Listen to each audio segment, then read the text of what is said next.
सोचा जानै कल्याणम सोचा जानै पावगम उभयमपि जानै सोचा जम से यम तम समाय रे।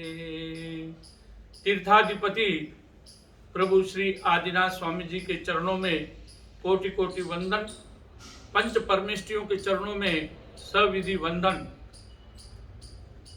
हमें मनुष्य जीवन प्राप्त हुआ है, इसके साथ ही भवतारक हमें संयम का मार्ग भी प्राप्त हुआ है।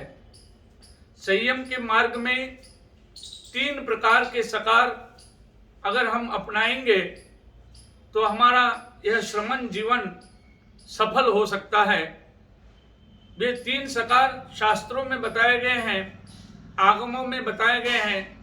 सर्वप्रथम श्रमणी भगवंतों को नियमित रूप से स्वाध्याय करना चाहिए। स्वाध्याय भी आभ्यंतर तप है। स्वाध्याय से हमें अंतर्मुखी बनने का पावन पवित्र संदेश प्राप्त होता है।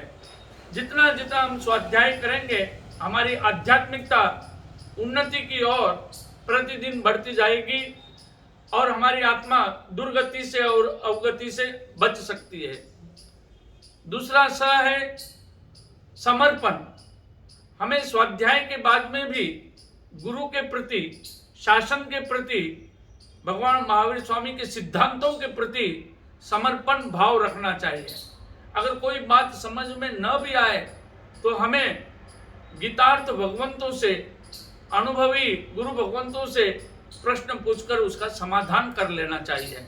किंतु किसी भी प्रकार का कुशंका रख करके, हमें संदेह रख करके, हमें अपनी श्रद्धा से, अपने भावों से विचलित नहीं होना चाहिए।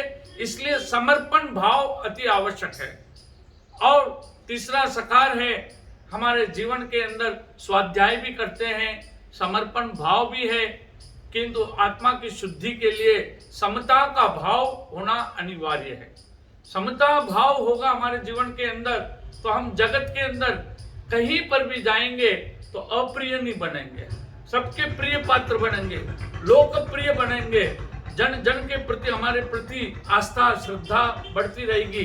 तो इस प्रकार से जिन शासन के अंदर हमारे श्रमण भगवंत जितना ये स्वाध्याय, जितना समर्पण, जितना जो समता भाव रखेंगे तो अवश्य ही उन्हें लाभ पहुंचेगा।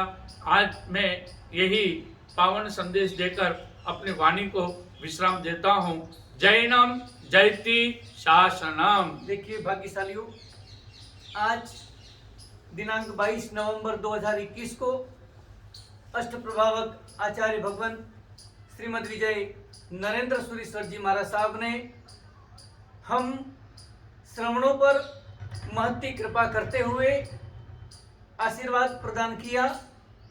और हमारे बीच में आज लखेंद्र सुरेश्वर जी महाराज साहब के, लोकेंद्र विजय जी महाराज साहब के शिष्य रत्न ललितेश विजय जी महाराज साहब, अचलगज के मुनिराज हमारे बीच में विद्यमान है। स्थानकवासी परंपरा के उमेश मुनि जी महाराज के सुशिष्य आतिश मुनि महाराज भी विराजमान है। हम आज धन्य हो गए। इसी प्रकार समय समय पर पालीताना महातीर्थ में विराजित श्रमणी भगवंतों को गुरुदेव यह अपने जीवन का अर्क, जीवन का निचोड़ और जीवन का अनुभव समय समय पर प्रदान करके आशीर्वाद प्रदान करें। यही मंगल कामना, यही शुभकामना।